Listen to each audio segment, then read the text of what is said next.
Hey guys, welcome back to Crawford Farms Entertainment.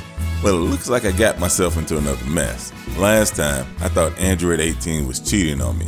I got so distracted by my suspicions that I didn't notice someone was trailing me. Krampus, aka Ugly Roid Head Santa, blasted me from behind and sent me hurtling through space and time with his little funky trans-dimensional key blast. If you haven't watched that one, please make sure you take time to check it out, so the rest of this makes sense and you don't think I'm just crazy. Alright, let's get into it.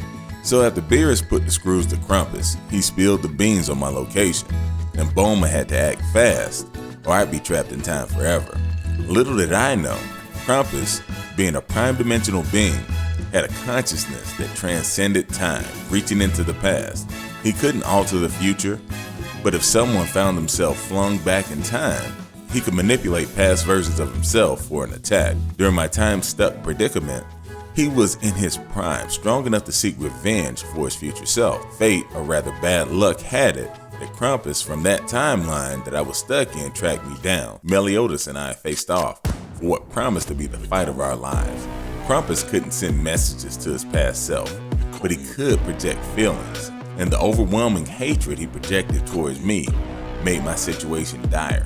Unbeknownst to me, he never witnessed a timeless strike that finished him off. He thought it was me, and he thirsted for revenge. As Krampus was about to lay waste to us, the Archangel Michael descended, taking a stand between us. Krampus was formidable, but he ain't want that smoke.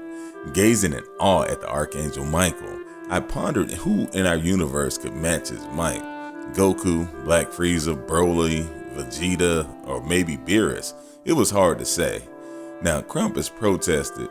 "You're not permitted to intervene. This is outside of your jurisdiction. The boat one is not from this timeline, and therefore you can't interfere." Firstly, that sounded like a load of crap he just made up. Secondly, if he was right, I was toast. Michael declared, "You may not harm the child." What the heck, does dude think that I'm a child or something? Krampus replied, "Allow me to challenge him for the fate of his universe." "I thought you heard the man. You can't harm me, so shut the... I'll allow it." What? Krampus snarled, "I don't know you, little one, but I can't stand you, little bald-headed." No cursing. Krampus continued, "But even though I don't know you, or what you did to me in the future, you will pay. You will be sent through various points in your timeline, and you will have to prevail against all who struck fear in your heart. If you lose, your universe is mine." What the heck? Who was this creep going to make me fight? I had no desire to face anyone from my past. The reason I felt like a loser and always wanted to prove myself was because of my losses. Heck, I even lost my life in battle to some of those guys. It was extremely traumatic. I had to dig deep because if I didn't find a way to win, everyone I loved would be destroyed. So I had to suck it up and prepare myself for the most traumatic experience imaginable. Suddenly, I found myself in an arena. It was massive, and on one side, thousands of elves, evil elves, and demonic creatures filled the stands, clearly rooting for my defeat. Their hatred for me was so intense it made me sick. On the other side, angelic beings wanted me to win, emanating warmth and happiness that got me hyped. My short-lived confidence was shattered when Vegeta, the Prince of all Saiyans, stepped into the ring. I had hoped us being somewhat friends, I might be able to reason with him to let me win. I stepped onto the floor, and just before we touched fists, a symbolic gesture of sportsmanship, a prelude to the impending battle, I whispered to Vegeta, "Hey, if I don't win, they're gonna destroy our universe." He responded with a cold, "Good." What in the world? The dude didn't care if his wife and kids died. Something was off with him. I thought that maybe if he stayed in his base form, I would have a chance. But who was I kidding? This was freaking Vegeta. The bell rang and the fight began.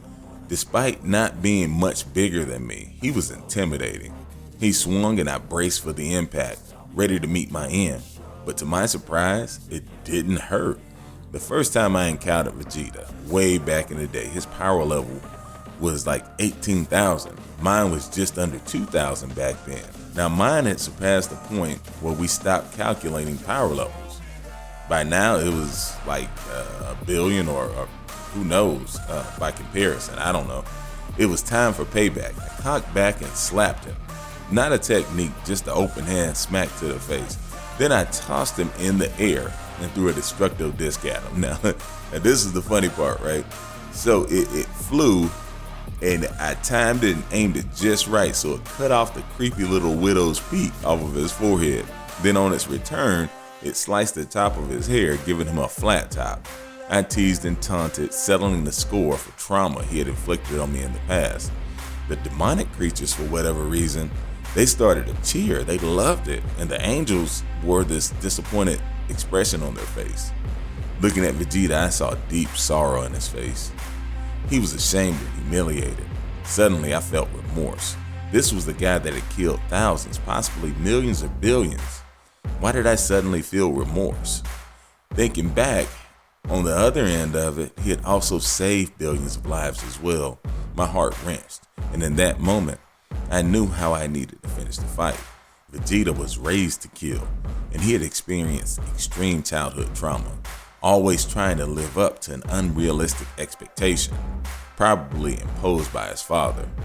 I grabbed his hand and told him, "One day you'll be the strongest being in the multiverse," and gently tossed him out of the ring. The demons booed, the angels cheered. If I continued to toy with Vegeta, his power would have kept rising, and I would have been toast. The pattern was becoming goofier, like some sappy Christmas special, but I wasn't having it. I decided I was going to give the business to whatever opponent I faced next, or so I thought. I had wondered if it would go in chronological order, if they would jumble everything up for some preachy plot line. I had a few moments to rest before my next battle. Fortunately, the first battle was fairly easy, and I wasn't too tired. Now, Perfected Cell stepped onto the stage. What in the world? I thought this guy was tough, but there was no way he was a match for me now, or was he? I could sense his power was high, possibly still higher than mine. I had to win because the fate of the universe hung in the balance. The demons were even rowdier than before, and one shouted, "Fight!"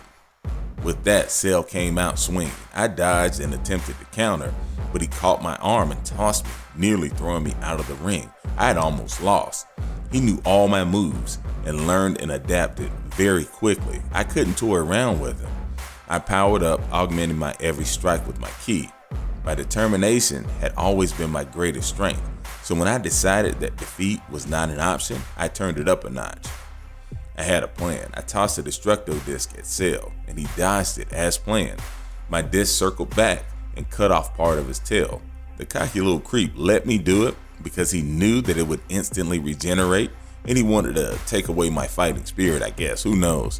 But as soon as that piece of his tail dropped, I grabbed it and threw it out of bounds. The angels erupted in celebration, and the demons were furious. I was declared the winner. All I needed was part of his body to go out of bounds to win the fight. I wasn't even sure if that was the rule here, but it was worth a try, and it paid off. I stood there caught between two opposing sides of cheers and boos, contemplating who I might battle next.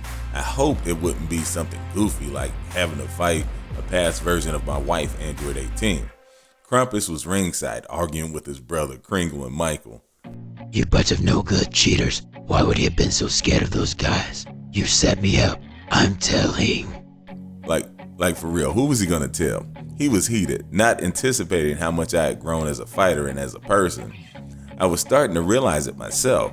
Just as I was feeling better about myself, my next opponent stepped in. It was Frieza, and my knees got weak. This guy had caused me to suffer like no other, and I was terrified. He stepped to the center of the ring and said, "Well, you are fairly strong, so I'll cut right to the chase. I'll give you a taste of my full power. If you were wearing your goofy little scouter, the power level would read 120 million.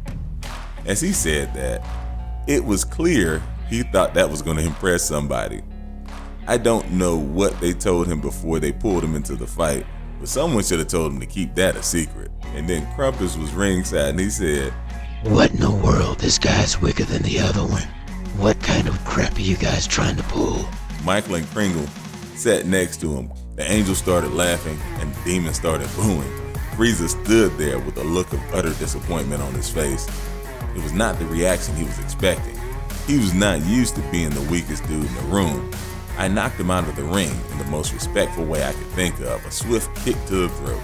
The angels were ecstatic and the demons were ticked. Next, they sent out Kid Buu. He was strong, but the version I was fighting was from a time before he had absorbed everyone. I guess you could say his power level would have been 40 billion by comparison, but with my perfected key state, that really wasn't a challenge either.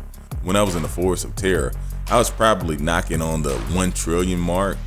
I easily defeated him. Let me tell you, Krampus was upset. The angels had played him. They knew how much my strength had grown. All Krampus could tell is that I was deeply afraid of all of them at some point. I felt powerful in that moment, truly strong. I had proven to myself that I was no longer a slave to my regrets and doubts of the past. I could move forward. Suddenly, the arena fell into a hush, and I could feel power like I had never experienced before. I mean, this was insane. This made Zeno look weak. A being floated towards me with an aura so bright, I couldn't gaze upon him. As he moved towards me, I had never felt so at peace. I could tell that whatever was moving towards me was not a threat. In fact, the thing loved me. So I was like, yeah, this is nice, but what in the world is happening? Suddenly it spoke, or he spoke. Krillin, I'm the Alpha and the Omega, aka the freaking GOAT. What's up, my dude? I am so proud of you. Not what I was expecting, but okay. So your girl Android 18 prayed for you. She could tell you were going through like a midlife crisis or something. So I set things in motion. After that other bald dude splattered Krampus. Now, I'm pretty sure I made dude, but I don't even know why. Just kidding. But be careful around him. He is freakishly strong. Anyway, I wanted you to know that you're more than your past defeats, and you're better than your worst moments. Your potential as a fighter and as a husband and a father is limitless. Go your way and live your life. I may call on you again though, because I like the way you get down. Before you go though, take this as a gift for your wife. It was Cell's tail. What? She was gonna love it. The creator dude sent me home. When I got back, Bowman 18 were arguing over how to get her teleporter to work to bring me back. And Beerus and Whis were arguing over whether or not to kill Krampus. All of the Z fighters were at Capsule Corp. They had a tree set up and planned to let Pan and Marin celebrate as soon as I got back. When I arrived, I gave my family a huge hug. When it was time to exchange gifts, I was excited to give Android 18 Cell's tail.